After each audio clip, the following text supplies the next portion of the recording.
After the ride, ayan o.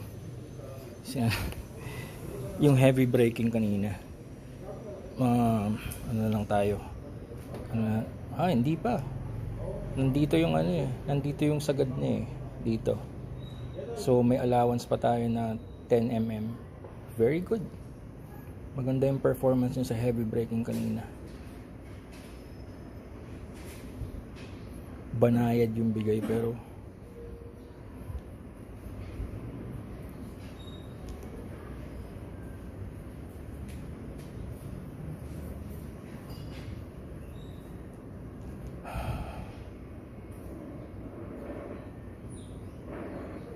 banayad ang bigay ng brake pressure anyway.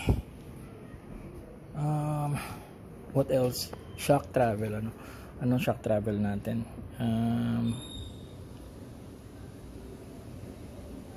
Meron pang 2 mm bago mag bottom out, so okay to.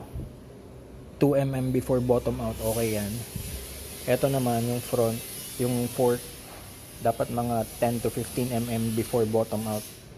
Yun yung magandang travel ng suspension na ma-maximize yung performance ng suspension. What else?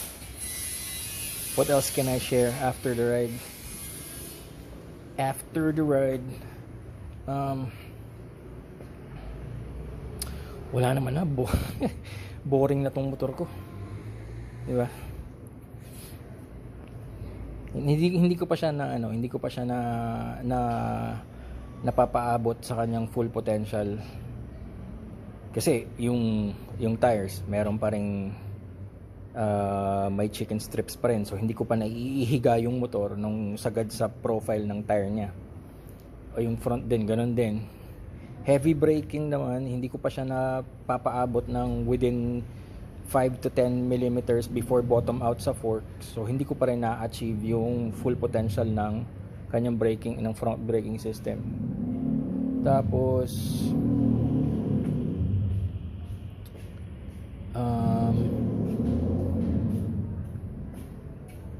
sa shock, yung shock okay na ako kasi yung shock na ma-maximize ko na siya kasi palagi siyang nandiyan, average of 2 to 3 millimeters per bago mag bottom out. Pero sa tunay kailangan ko na itong palitan kasi hindi ko na ma-adjust yung preload niya. May nangyari doon sa housing sa loob. So isa yan sa mga wishlist ko na makapagpalit ako ng shock na yung pwede swak dito sa yung setup na kung anong meron ako. Sabi nila meron daw aftermarket pero hindi ko pa alam kung nasan. What can we talk about? I'm using Shell fuel saver na 91 octane kasi chill ride lang naman. Urban riding lang naman kapag highway or kapag yung sobrang malayo tas babaran, pwede akong gumamit ng 95, pero yung 91 octane sapat na yun for city riding. What else? Binago ko ulit yung cockpit. Wala lang, for fun kasi matagal ko na tong hindi nagagamit itong straight bar. Straight, as in talagang straight flat bar siya, straight siya. Straight. So mahirap itong ride kasi ito kadalasan to mga pang drag racing lang to. Hindi, dito nga sa Pilipinas hindi ginagamit ito pang drag racing Ang dito sa Pilipinas ang pang drag racing yung pag ganun yung pababa. Sa ibang bansa, yung like mga let's say yung mga big bore, big engine, mga naka supercharged, turbocharged, yung mga mga sumasali sa NHRA na mga motor, yun ang halos gamit ng ilan sa kanila is mga naka flat bar, straight bar.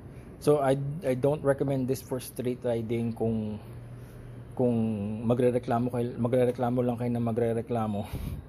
Kasi ito yung tiis ganda na cockpit na setup ng handlebar. It's a straight bar, napakasimple, wala kang i-align kundi yung gitna.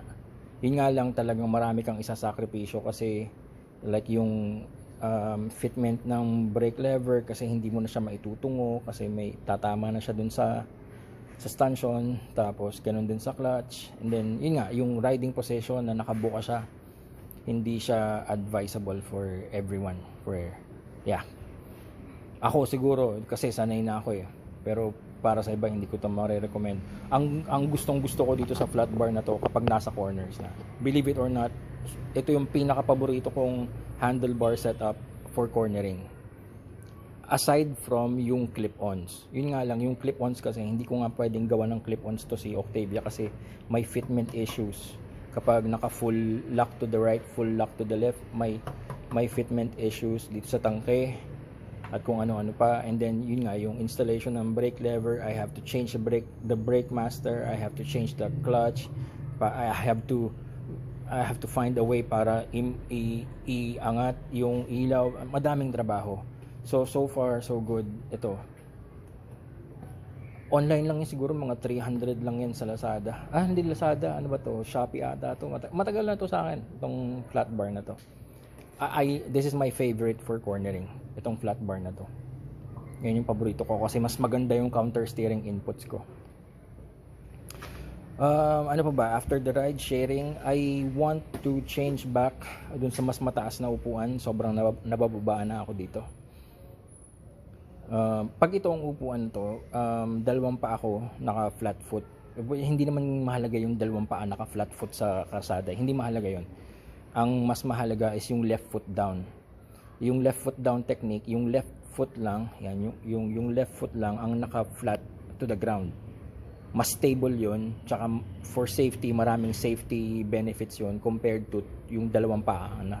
So ito, hindi ko naman nga kailangan yung 2 feet down, so I'm planning on changing this to back to the stock seat na mas mataas siya ng mga 2 inches. Actually mas gusto ko nga itong ipahulma, palalagyan ko ng hard plastic. Ayoko kasi ng malambot na upuan, so this is hard. Ayan, ayoko ng malambot na upuan, so this one is hard plastic. Ito yung walang foam. Gusto ko siyang gawan ng paraan para mamoldehan na, para maiangat siya ng mga 4 inches pa, siguro 3 to 4 inches up. Pero yun nga lang, medyo mag-iingat sa pagre-raise ng upuan kasi it can affect the weight transfer, yung weight bias. So baka mamaya pag heavy braking mag-endo. Yun lang naman yung dun, tagilid dun. Pero ito kasi ang stock nito is 2 inches higher than this. So kung magtataas ako ng 4 inches, so parang 2 inches above stock lang. So okay pa rin yun. Okay pa rin. Ano ba? Oh, wait, ito. May nakausap ako kanina sa gasolinahan, napansin niya naka-shorty exhaust ako.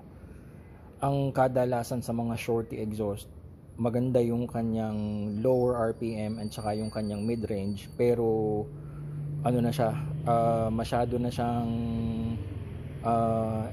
nawawala na yung kanyang gigil sa higher RPM. Ngayon, kapag ikaw naman ay naka long tube na long pipe na exhaust system, yun naman maganda yung gigil niya sa higher RPM. Yun nga lang, sa lower RPM tsaka sa mid-range, medyo siya, nasasakal siya.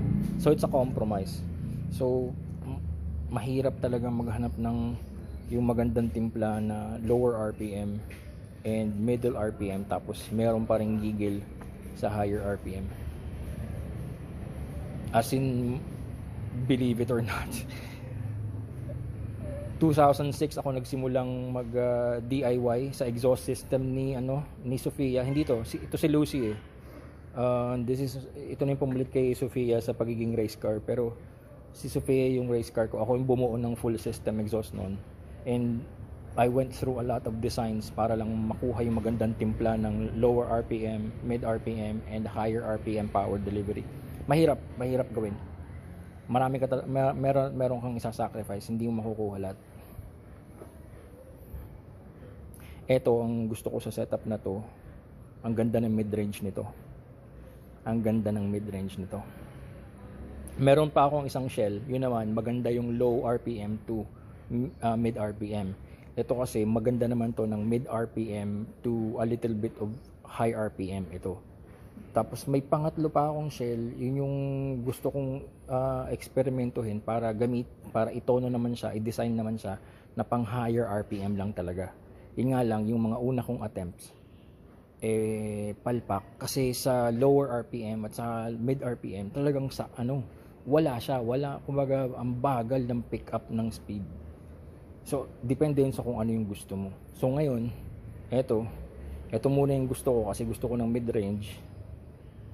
Nakatago muna yung pang lower RPM ko. Tapos yung experiment ko na pang higher RPM, hindi ko pa muna malilingi lang tapusin. Walang oras tsaka walang pera. Ano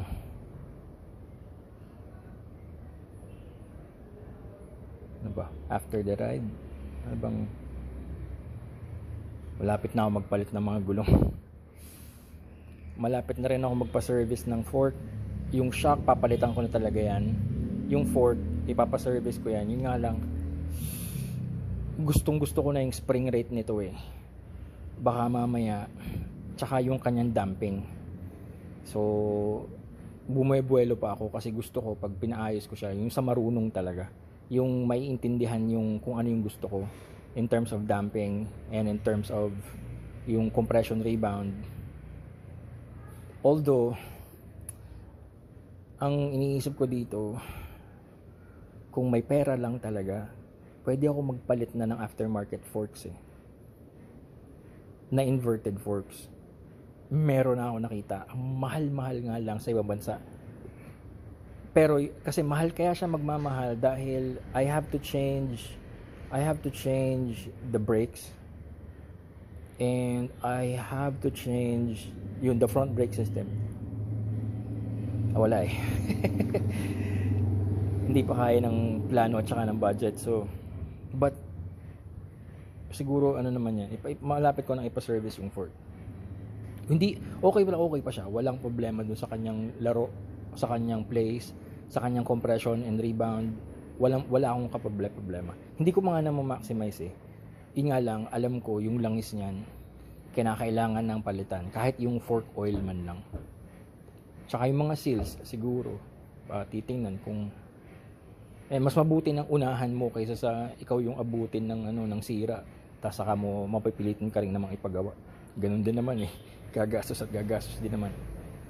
Pero yun nga, wala pong panggastos.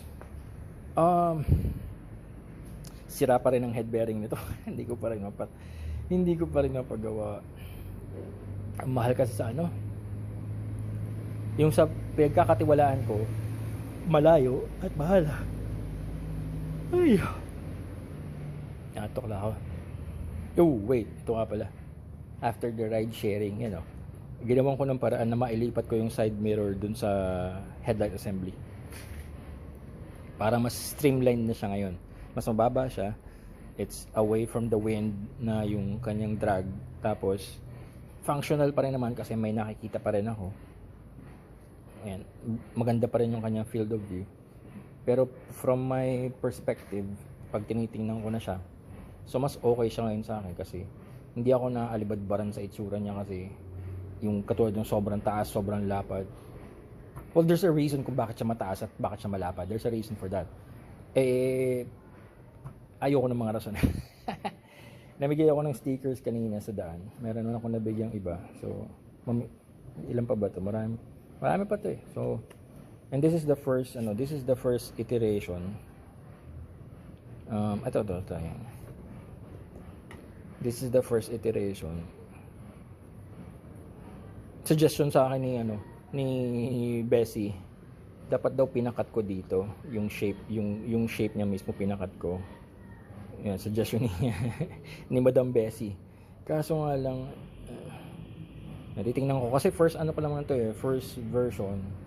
Nag-iisip pa rin ako ng iba pang sticker ideas.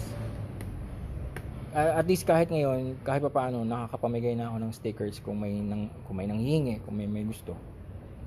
Hindi na ako nahihiya na wala akong sticker. Kasi nakakahiya dati may nanghihingi tapos 'di ba? Sir, nagre-record ka, nagba-vlog ka, record lang. Sir, may sticker ka. Ako, nakakahiya. Wala akong may abot. Sticker na nga lang. Ayun. Mapagtaho. Wait lang.